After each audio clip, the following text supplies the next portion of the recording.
Shalom, shalom, shalom sahabat-sahabat semua yang diberkati Tuhan.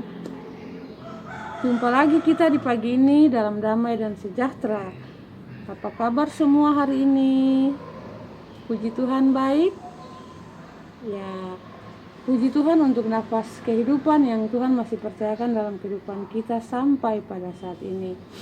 Nah, sahabat-sahabat yang diberkati Tuhan, di saat ini sama-sama kita akan membaca firman Tuhan yang menjadi makanan rohani bagi kita di hari ini dengan membaca dari kitab Imamat pasal 6 ayatnya yang pertama sampai ayatnya yang ke-13. Untuk itu mari kita berdoa. Tuhan, kami mohon urapi kami dengan kuasa Roh Kudus untuk ada dalam pembacaan firman Tuhan di saat ini sehingga kami dapat mengerti firman yang akan kami baca. Kami percaya firman dan kami melakukan firman dalam kehidupan kami sehari-hari dimanapun kami berada untuk puji dan hormat bagi nama Tuhan. Dalam nama Yesus Kristus firman yang hidup kami berdoa, mohon tuntunan Roh Kudus kepada Bapa di sorga sambil kami mengucap syukur. Haleluya, amin. Imamat pasal 6 ayat 1 sampai ayatnya yang ke-13 yang berbunyi demikian. Korban penebus salah.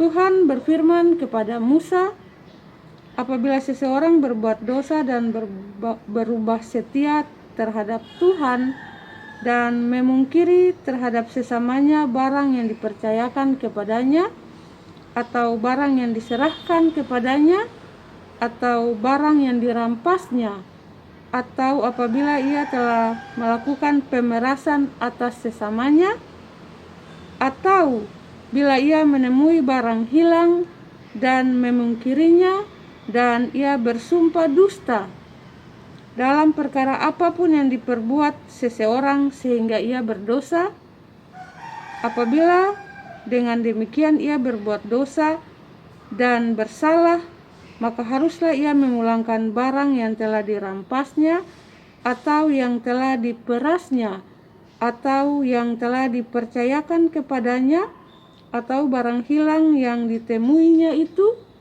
atau segala sesuatu yang dimungkirinya dengan bersumpah dusta. Haruslah ia membayar gantinya sepenuhnya dengan menambah 1/5.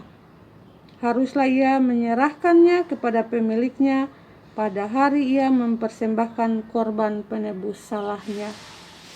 Sebagai korban penebus salahnya, ia harus mempersembahkan kepada Tuhan seekor domba jantan yang tidak bercela dari kambing domba yang sudah dinilai, menjadi korban penebus salah dengan menyerahkannya kepada imam. Imam harus mengadakan pendamaian bagi orang itu di hadapan Tuhan, sehingga ia menerima pengampunan atas perkara apapun yang diperbuatnya sehingga ia bersalah. Korban bakaran. Tuhan berfirman kepada Musa, perintahkanlah kepada Harun dan anak-anaknya, inilah hukum tentang korban bakaran. Korban bakaran itu haruslah tinggal di atas perapian, di atas mezbah semalam-malaman sampai pagi. Dan api mezbah haruslah dipelihara menyala di atasnya. Imam haruslah mengenakan pakaian lenannya dan mengenakan celana lenan untuk menutup auratnya. Lalu ia harus mengangkat abu yang ada di atas mezbah sesudah korban bakaran habis dimakan api, dan haruslah ia membuangnya di samping mezbah. Kemudian haruslah ia menanggalkan pakaiannya dan mengenakan pakaian lain, lalu membawa abu itu keluar perkemahan ke suatu tempat yang tahir. Api yang di atas mezbah itu harus dijaga supaya terus menyala, jangan dibiarkan padam. Tiap-tiap pagi, imam harus menaruh kayu di atas mezbah, mengatur korban bakaran di atasnya, dan membakar segala lemak korban keselamatan di sana. Harus dijaga supaya api tetap menyala di atas mezbah, janganlah dibiarkan padam. sampai sekian jauh adalah pasal pembacaan firman Tuhan di saat ini yang menjadi makanan rohani bagi kita untuk hari ini. Berbahagialah kita yang mendengar firman, percaya firman, dan melakukan firman dalam kehidupan kita sehari-hari untuk puji dan hormat bagi nama Tuhan Allah kita. Tuhan Yesus memberkati kita semua. Haleluya. Amin.